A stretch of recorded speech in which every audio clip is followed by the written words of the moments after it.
When starting an anti-fraud program, it can be really challenging to know what the first steps should be.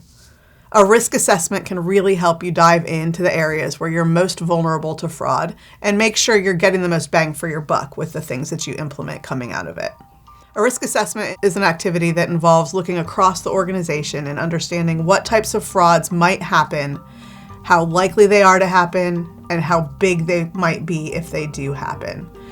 One of the best ways to start a risk assessment is to make sure you understand what fraud tends to look like in your industry and in other organizations that are similar to yours. You can use benchmarking reports like the ACFE's Report to the Nations that provide information about what types of fraud risks tend to happen most often in different industries or in organizations of different sizes, and even down to within different departments within your organization.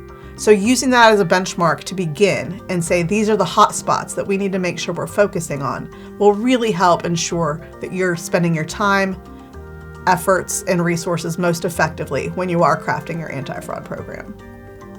If you have had frauds that you know of, that can be an incredibly important piece of your risk assessment. You already know that there's an area that you're vulnerable.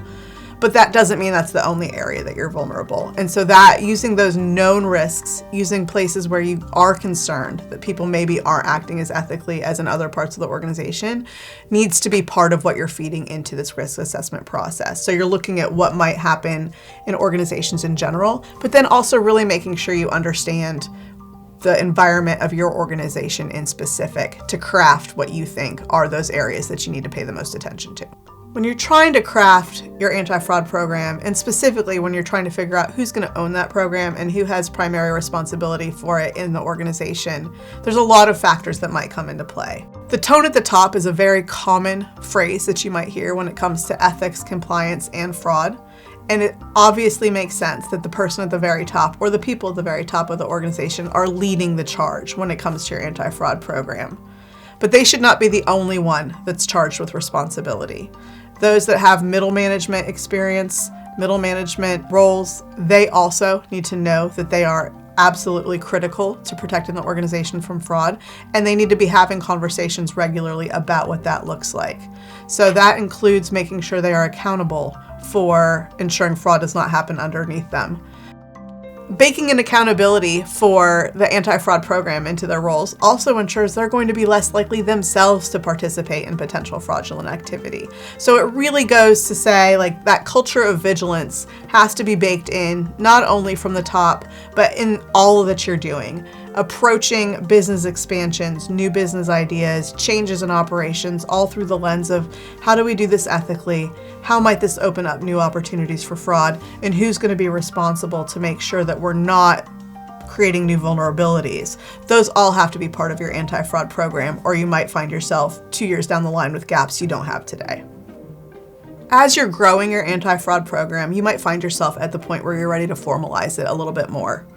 And that's important to really think through, what does that look like for your organization? At the very foundational level, you need to make sure you have clear objectives for the program and that everybody is on board and on the same page with what those objectives are.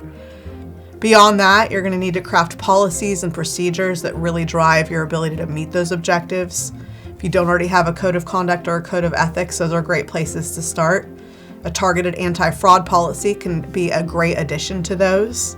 You may want to include whistleblower policies and anti-retaliation policies to make sure anybody that comes forward with potential evidence of wrongdoing feels protected and therefore is more likely to speak up.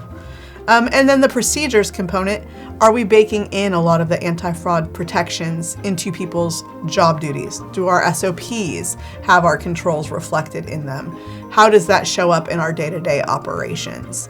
In addition, we really need to think about what tools and technologies are we willing to invest in terms of fraud prevention, detection, and response.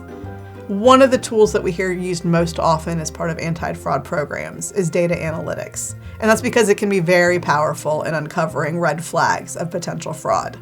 Now, some organizations are investing a lot of money in very sophisticated programs that can help them with that task.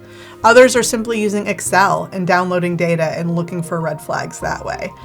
Wherever you are on that data analytics spectrum, it is something that I think most organizations should consider. How might you use tools and technologies as part of your anti-fraud program to make sure you're staying one step ahead of those that might be trying to harm the organization? Establishing an anti-fraud program is not a one and done exercise. I think most organizations understand that.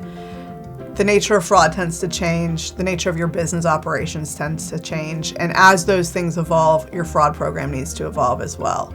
What does this look like in practice? Well, this means you're continuing to assess those risks and those gaps and those vulnerabilities, right? That's not the risk assessment you do at the very beginning needs to be repeated, especially as things change in your operating environment.